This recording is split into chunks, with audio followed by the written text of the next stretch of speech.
વડોદરાના સેવાસી વિસ્તારમાં 2 દિવસથી ગુમ થયેલા 45 વર્ષીય યુવકનો મૃતદેહ તળાવમાંથી મળી આવતા ચકચાર મચી ગઈ છે।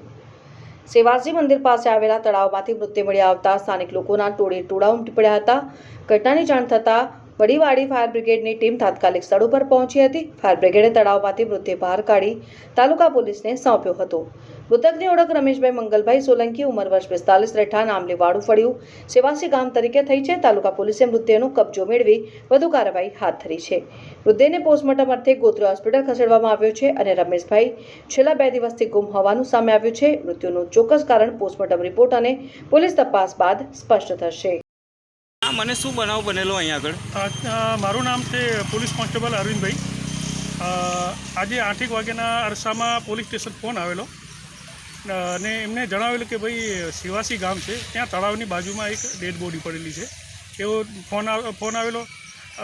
પોલીસને અમને જાણ કરતાં અમે તાત્કાલિક સેવાસી જઈ તળાવ પાસે જઈ અને જોયું તો એક ઈસમને પાણીમાં તરતી લાશ જોવામાં આવેલ અને ત્યાં ઘણા બધા ગામના સ્થાનિક લોકો પણ ત્યાં હતા અને આજુબાજુ પૂછા કરતાં તેમના સંબંધી નારાયણભાઈ એમને જણાવેલું છે કે જે આ મરણ જનાર છે એ અમારા સાડુભાઈ છે। અને ત્યારબાદ તાત્કાલિક ફાયર બ્રિગેડ બોલાવી અને